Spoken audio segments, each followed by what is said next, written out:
ನಾನು ಕಳೆದ ಒಂದು 30-35 ವರ್ಷಗಳಿಂದ ಸಂಸ್ಥೆ ಸ್ಥಾಪನೆ ಮಾಡಿಕೊಂಡು ಬೆಂಗಳೂರಲ್ಲಿ ಒಂದು ರವೀಂದ್ರ ಕಲಾಕ್ಷೇತ್ರದ ಒಂದು ಕಾಲದಲ್ಲಿ 4 ಕಾರ್ಯಕ್ರಮ ಮಾಡ್ತಾ ಇದ್ರು ಒಂದು ದಿನಕ್ಕೆ, ಅಲ್ಲ ಒಂದು ವರ್ಷಕ್ಕೆ. ಈಗ ಆಗ್ತಾ ಇಲ್ಲ. ಈಗ ಯಾಕಂದರೆ ಈಗ ಕಲಾವಿದರಿಗೆ ಅಷ್ಟು ನಾಟಕ ಮತ್ತು ಬೇರೆ ಬೇರೆ ಎಲ್ಲ ಕಮ್ಮಿ ಆಗಿದೆ. ಯಾಕೆಂದರೆ ಎಲ್ಲ ಸೀರಿಯಲು ಮತ್ತು ಟಿ ವಿನಲ್ಲಿ ನ್ಯೂಸು ಮತ್ತೊಂದೆಲ್ಲ ಇದಾಗ್ಬಿಟ್ಟು ಎಲ್ಲ ಏನಾಗಿದೆ, ಯಾರೂ ಸರಿಯಾಗಿ ನಾಟಕಗಳು ಬರ್ತಾ ಇಲ್ಲ. ಅದೇ ಥರದ್ದು ನಾವು ನಾಟಕಗಳು ಕಮ್ಮಿ ಆಗಿದೆ. ಅದೇ ಥರ ಪ್ರತಿಯೊಂದು ಕೂಡ ಒಂದು ವರ್ಷದಲ್ಲಿ 4-5 ಕಾರ್ಯಕ್ರಮ ರವೀಂದ್ರ ಕಲಾಕ್ಷೇತ್ರ, ನಯನ ಈಗೆಲ್ಲ ಮಾಡ್ಕೊಂಡು ಸಾಹಿತ್ಯ ಪರಿಷತ್ತಲ್ಲೂ ಮಾಡ್ತಾಯಿದ್ದು ಮತ್ತೆ ಈಗೆಲ್ಲ ಆಗಿದೆ. ಅದರಿಂದ ನನಗೆ ಏನು ಈ ಕಾರ್ಯಕ್ರಮ ಮಾಡೋಕ್ಕೆ ಏನು ವಿಚಾರ ಅಂತಂತಂದರೆ, ಮೊದಲಿಗೆ ಸ್ವಾಗತವನ್ನು ಬಯಸ್ತೀನಿ. ಯಾಕೆಂದರೆ ನನಗೆ 45 ವರ್ಷದ ಪರಿಚಯಸ್ಥರಾದಂಥ ನಮ್ಮ ಆಶಾಲತಾ ಮೇಡಮ್ ನನಗೆ. ಯಾಕೆಂದರೆ ನಾನು 45 ವರ್ಷದಿಂದಲೇ ಅವ್ರ ಜೊತೆ ಒಂದು ನಾಟಕ ಆಡಿದ್ದೀನಿ ಬೇಲೂರಲ್ಲಿ. ಅಲ್ಲಿ ನಾನು ರಂಗಭೂಮಿಗೆ ಪಾದಾರ್ಪಣೆ ಮಾಡಿ 45 ವರ್ಷ ಲೆಕ್ಕ. ನಾನು ಅವ್ರ ಜೊತೆ ಮಾಡಿದ ಅಂದರೆ ನಮ್ಮ ಮನೆ ದೇವತೆ ಅಂತಲೇ ಹೇಳ್ಬೋದು, ಇವತ್ತು ನನಗೆ ದೇವರು ಅಂತಲೇ ಹೇಳ್ಬೋದು. ಯಾಕೆ ಅಂತ ಹೇಳ್ತೀನಿ ಅಂದರೆ, ಒಂದು ಮಾತು ಹೇಳಿದ್ರು ಅವರು. ನಾನು ಅವಾಗ ಎಸ್ಕಾರ್ಟ್ಸಲ್ಲಿ ಕೆಲಸ ಮಾಡ್ತಿದ್ದೆ.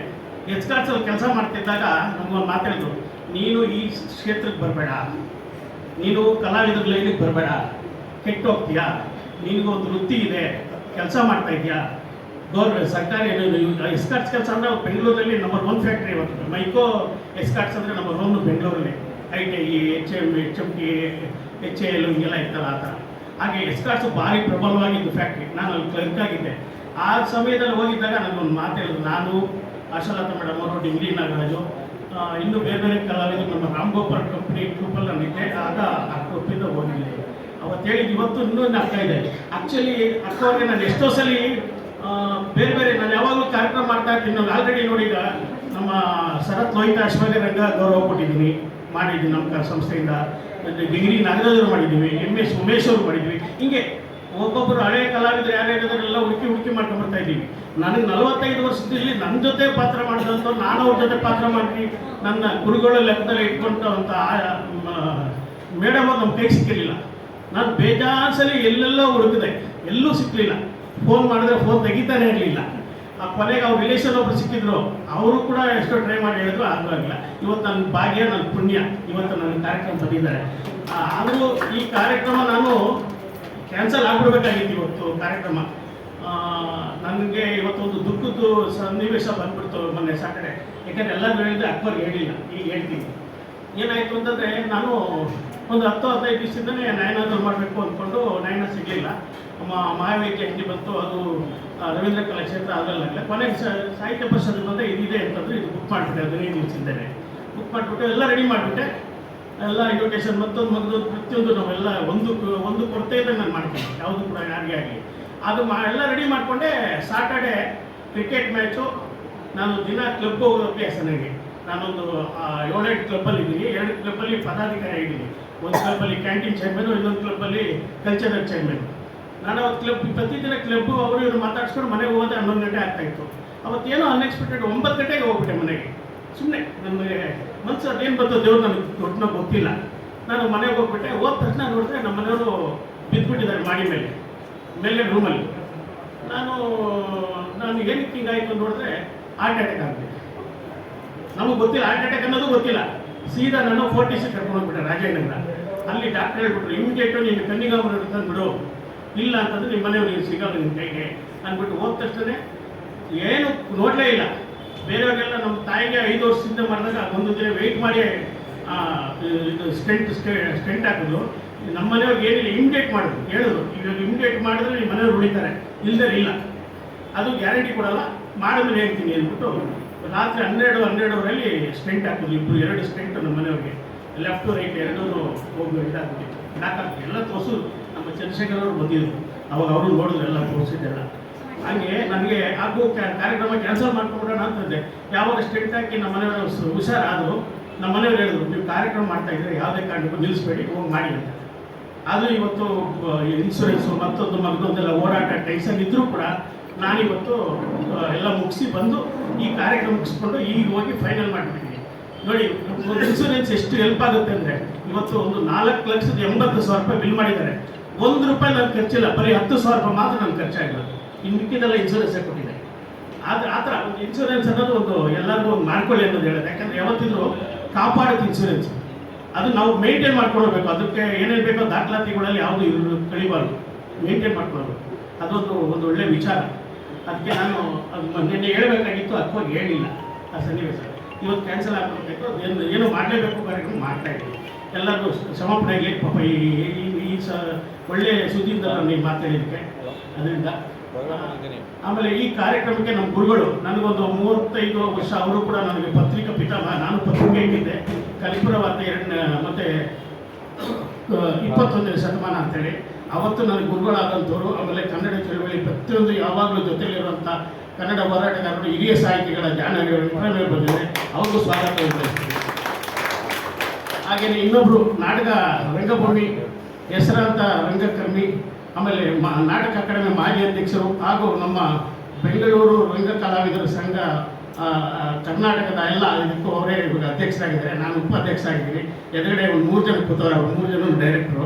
ಹೀಗೆ ಈ ಥರದಲ್ಲಿ ನಮ್ಮ ಸಂಘಕ್ಕೆ ಅವರು ಅಧ್ಯಕ್ಷರಾಗಿದ್ದಾರೆ. ಕಲಾವಿದರಿಗೆ ಎಲ್ಲರಿಗೂ ಒಳ್ಳೇದು ಮಾಡಲಿ ಅಂತೇಳಿ ಅವ್ರಿಗೆ ಆಶೀಸ್ಸು ಕೇಳ್ಕೊಳ್ತೀನಿ. Doctor BV. ರಾಜಾರಾವ್ ಹೆಸರಲ್ಲಿ ಈ ಆತರದಲ್ಲಿ ಬಿ.ವಿ. ರಾಜಾರಾವ್ ನಮ್ಮ ಗುರುಗಳು. ಹಾಗೆಯೇ ನಮ್ಮ ಇನ್ನೊಬ್ಬರು, ನಾನು ಮೈಸೂರಲ್ಲಿ ನಮ್ಮದು ಜಮೀನಿದೆ, ತೋಟ ಇದೆ, ಮತ್ತು ಮನೆಗಳೆಲ್ಲ ಮನೆ ಇದೆ. ಹೋಗ್ತಾ ಇರ್ತೀವಿ, ಬರ್ತಾ ಇರ್ತೀವಿ, ಅವ್ರ ಮುಖ ನೋಡ್ತಾನೆ ಇರ್ತೀನಿ. ಆಮೇಲೆ ಸಾಹಿತಿ ಕೂಡ, ಹಿರಿಯ ಸಾಹಿತಿ ಕೂಡ. ಇವರು ಅಣ್ಣ ತಮ್ಮ, ನನಗೆ ಹಿಂದೆ ಕೂತವ್ರು ಅವರ ಅಣ್ಣ, ಇವ್ರ ತಮ್ಮ, ಅಣ್ಣ ಇವ್ರ ತಮ್ಮ. ಯಾವಾಗಲೂ ನನ್ನ ಒಡನಾಡಿ ಸಾಹಿತಿಗಳು ಸತೀಶ್ ಜಾವರೇಗೌಡ ಅಂತೇಳಿ ಅವ್ರು ಬಂದಿದ್ದಾರೆ, ಅವ್ರಿಗೂ ಸ್ವಾಗತವನ್ನು ಬಯಸ್ತೀನಿ. ಇನ್ನೊಬ್ಬರು ನನ್ನ ಸ್ನೇಹಿತರು, ಯಾವಾಗಲೂ ನನ್ನ ಜೊತೆಲಿರ್ತಾರೆ. ಈಗ ಬರೀ ನಾವೊಂದು 5-6 ವರ್ಷದಿಂದ ನಾವು ಸ್ನೇಹಿತರಾಗಿರೋದು. ಎಷ್ಟೋ ವರ್ಷಗಳಿಂದ ನಾವು ಇಷ್ಟೋ ಜೊತೆಲಿದ್ದೀವ ಅಂತ ಅನ್ಸ್ಬಿಟ್ಟು ಆ ಥರ ಆತ್ಮೀಯಾಗಿ ಅಲ್ಲೂ ನಾವು ಜೊತೆಲೇ ಇರ್ತೀವಿ. ನಮ್ಮ DFO, forest retired DFO Chandrashekhar, ಅವ್ರಿಗೂ ಸ್ವಾಗತವನ್ನು ಬಯಸ್ತೀನಿ. ಹಾಗೆ ಮುಂದೆಗಡೆ ನಮ್ಮ ಪ್ರಶಸ್ತಿ ವಿಜೇತರಾದಂಥ ನಮ್ಮ ನರೇಂದ್ರ ಬಾಬು ಅವರಿದ್ದಾರೆ, ನಮ್ಮ ಸೊಸೈಟಿ ಡೈರೆಕ್ಟರ್ ಕೂಡ, ಅವ್ರಿಗೂ ಸ್ವಾಗತ ಬಯಸ್ತೀನಿ.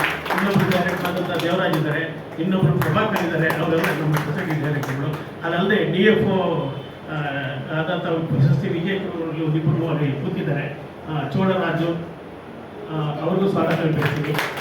ಆಮೇಲೆ ಬಸವರಾಜು, HS ಬಸವರಾಜ್, PT ಶ್ರೀನಿವಾಸ್, ಹೀಗೆ ಹಾಗೆ. ಮತ್ತು ನಮ್ಮ ಗೌಡ್ಗೆರ್ ಸಂಘ ಅಂತೇಳಿ ಮಹಾನ್ ಒಂದು ಸಂಘ ದೊಡ್ಡದಾಗಿ ಬೆಳೆದಿದೆ ಎಮ್ಮರವಾಗಿ. ಈಗ ಮಹಿಳೆಯರಲ್ಲಿ ಗೌಡ್ಗೆರ್ ಸಂಘ ಅವರು ಹಗಲು ರಾತ್ರಿ ದುಡ್ದಂಥವ್ರೊಬ್ಬರು ಇಲ್ಲ ಇವತ್ತು. ಅದು ನಾವು ಭಾರಿ ಬೇಜಾರಾಗುತ್ತೆ. ಅಂಥ ಒಂದು ಸಂಘದಲ್ಲಿ ಇವತ್ತು ನಾವು ಗುರುತಿಸ್ಬೇಕು ಅಂತೇಳಿ ನಮ್ಮ ಇವ್ರನ್ನ ಕೇಳ್ಕೊಂಡಾಗ ಜಯಲಕ್ಷ್ಮಮ್ಮ ಕಾರ್ಯಾಧ್ಯಕ್ಷರು ಅವರು ಮಾಡಿ ಅಂತ ಹೇಳಿದ್ರು. ಅವ್ರು ಬಂದಿದ್ದಾರೆ, ಅವ್ರಿಗೊಂದು ಸ್ವಾಗತ ಬಯಸ್ತೀನಿ. ಹಾಗೇನೆ ರೂಪಗೌಡ ಅಂತ ಬಂದಿದ್ದಾರೆ, ಅವ್ರಿಗೂ ಸ್ವಾಗತವನ್ನು ಬಯಸ್ತೀನಿ. ಹೀಗೇನೆ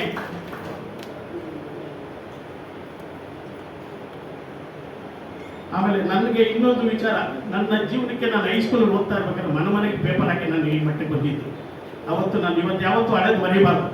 ನಾನು ಮನೆಗೆ ಪೇಪರ್ ಹಾಕಿ ಒಂದು ಹೈಸ್ಕೂಲಲ್ಲಿ ಓದ್ತಾ, ಆಮೇಲೆ ರಾಜ್ಯಾಧ್ಯಕ್ಷ ಕೂಡ ಆಗಿದೆ, ಅದಕ್ಕೆ ಡಿಸ್ಟ್ರಿಬ್ಯೂಟರ್ ಅಸೋಸಿಯೇಷನ್ ಸ್ಟೇಟ್ ಪ್ರೆಸಿಡೆಂಟ್ ಆಗಿದೆ. BS ಪರಮೇಶ್ವರಿ ಅಂತೇಳಿ ಓದ್ಸಲ್ಲಿ ವೀರಶೈವ ಮತ್ತು ಇದಕ್ಕೆ ಅಧ್ಯಕ್ಷರಾಗಿದ್ದರು. ವೀರಶೈವ ಮತ್ತು ಲಿಂಗಾಯತ ಸೆಷನ್ಗೆ ಯಡಿಯೂರಪ್ಪ ಇದೆಲ್ಲ ಅಧ್ಯಕ್ಷರಾಗಿದ್ದರು. ಅವರು ಗೌರವಾಧ್ಯಕ್ಷರು, ನಾನು ಅಧ್ಯಕ್ಷ ಆಗಿದ್ದೆ. ಹಾಗಿದ್ದಾಗ ರಾಜ್ಯ ಮಟ್ಟದಲ್ಲಿ ಎಲ್ಲ ಪತ್ರಿಕೆಗಳಿಗೂ ಓಡಾಡಿಕೊಂಡು ಅವಾಗ ಹೋರಾಟ ಜಾಸ್ತಿ ನಡೀತಾ ಇತ್ತು. ಬರೀ 20% ಕೊಡ್ತಾಯಿದ್ರು. ಕೊನೆಗೆ ನಾವು 30% ಮಾಡಬೇಕು ಅಂತೇಳಿ ಹೋರಾಟ ಮಾಡಿ 30% ತಂದು, ಆಮೇಲೆ ಒಂದು ವಿಜಯ ಕರ್ನಾಟಕ ಅವಾಗ ತಾನೇ ಬಂತು. ಜನತಾ ಹೋಟ್ಲಲ್ಲಿ ಒಂದು ಲಾಂಚ್ ಮಾಡಿದ್ರು. ಟೈಮ್ಸ್ ಆಫ್ ಇಂಡಿಯಾ ಭಾರಿ ಅಚ್ಚುಮೆಚ್ಚಾಗಿ ಎಲ್ಲ ಕಡೆ ಪಬ್ಲಿಸಿಟಿ ಮಾಡಿ ₹1 ಸಿಕ್ಕಾಪಟ್ಟೆ ಸ್ಕೂಲು ಮತ್ತೊಂದು ಮಗದೊಂದಿಗೆ ಕೊಡ್ತಾಯಿದ್ರು. ನಾನು ವಿಜಯ ಕನ್ನಡ, ನಮ್ಮ ಕನ್ನಡ ಪತ್ರಿಕೆ ಯಾಕೆ ₹1 ಮಾಡಬಾರ್ದು ಅಂತೇಳಿ ನಾನು ಅಧ್ಯಕ್ಷ ಆಗಿದ್ದಾಗ ಇವರು ನಮ್ಮ ವಿಜಯ ಸಂಕೇಶ್ವರಿ ಕೇಳಿದಾಗ ಅವರು ಒಪ್ಕೊಂಡು ₹1 ಮಾಡಿಸಿ ಅವರು ಶಾಲೆಗೆಲ್ಲ ಡಿಸ್ಟ್ರಿಬ್ಯೂಟ್ ಮಾಡಿ ಒಂದು ಹೆಮ್ಮರ ಮಾಡಿ ಬೆಳೆಸಿ ಮತ್ತೆ ಬೇರೆಯವ್ರಿಗೆ ಮಾರ್ಬಿಟ್ಟು ವಿಜಯವಾಣಿ ಇಟ್ಕೊಂಡಿದ್ದಾರೆ. ಈಗ ಹಾಗೆ ಒಂದೊಂದು ಪತ್ರಿಕಾ ರಂಗದಲ್ಲಿ ಮಾಡ್ಕೊಂಡ್ಬಂದಿದ್ವಿ. ಆ ಪತ್ರಿಕಾ ರಂಗದಲ್ಲಿದ್ದಾಗ ನನಗೆ ನನ್ನ ಸ್ನೇಹಿತರುಗಳಾದಂಥ ವೆಂಕಟರಾಮು ಅವರು ನೋಡಿ, ಇವತ್ತೇನು ಅವ್ರು ಒಂದು 70-80 ವರ್ಷ ಇರಬೇಕು, ಅವ್ರು ಬಂದಿದ್ದಾರೆ, ಅವ್ರಿಗೂ ಸ್ವಾಗತವನ್ನು ಬಯಸ್ತೀನಿ.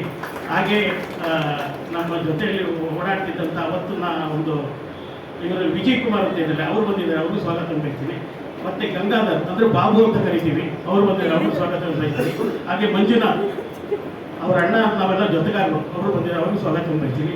ಇನ್ನೊಬ್ಬರು ನಮ್ಮ ಹಳೆ ಮನೆ ಹತ್ರನೇ ಇದ್ರು ದಯಾನಂದ್ ಸಾಗರ್ ಅಂತೇಳಿ, ಅವರು ಬಂದಿದ್ದಾರೆ, ಅವ್ರಿಗೂ ಸ್ವಾಗತ ಬಯಸ್ತೀವಿ. ಹೀಗೆ ನಮ್ಮ ಹಳೆ ನೆನೆಸ್ಕೊಳ್ಬೇಕು.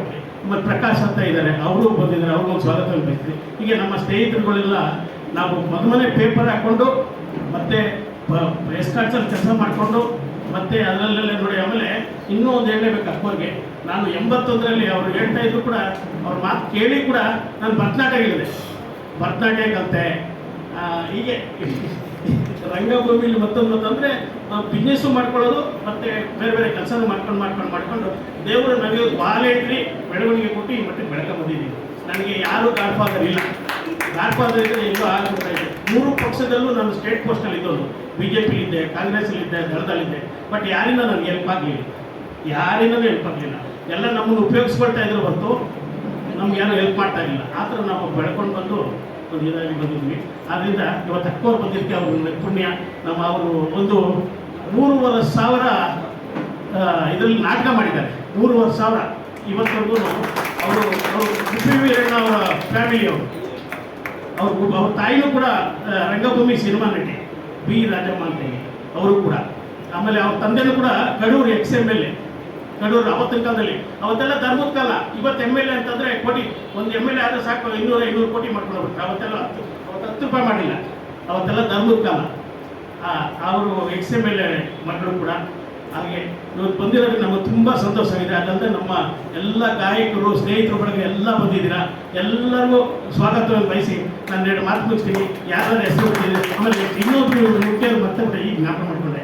ನನಗೆ ಒಂದು 25 ವರ್ಷಗಳ 30 ವರ್ಷದ ಕಾರ್ಯಕ್ರಮ ಮಾಡ್ತಾ ಇದ್ದಾಗ ನನಗೆ ಹಗಲು ರಾತ್ರಿ ಜೊತೆಲಿದ್ದು ನನಗೆ ಸಪೋರ್ಟ್ ಮಾಡ್ತಾ ಇದ್ದಂಥ ಇವತ್ತು BBMP ಇದೆ, ಅವತ್ತು BMP ಅಂತಿತ್ತು. ನಾಗರಾಜ್ ಅವ್ರು ಬಂದಿದ್ದಾರೆ, ಅವ್ರಿಗೂ ಸ್ವಾಗತವನ್ನು ಬಯಸ್ತೀನಿ. ಇನ್ನು ಯಾರಾದರೂ ಮರ್ತಿದ್ರೆ ದಯವಿಟ್ಟು ತಪ್ಪು ತಿಳಿಬೇಡಿ. ಎಲ್ಲರೂ ಆಶೀರ್ವಾದ ಬೆಳ್ಕೊಂಬಂದಿದ್ದೀನಿ. ಗಾಯಕರುಗಳು ಎಲ್ಲ ಮತ್ತು ನಮ್ಮ ಸ್ನೇಹಿತರುಗಳೆಲ್ಲ ಇದೆ. ಎಲ್ಲರಿಗೂ ಧನ್ಯವಾದಗಳು ಮುಗಿಸ್ತೀನಿ. ಜೈ ಹಿಂದ್, ಜೈ ಕರ್ನಾಟಕ.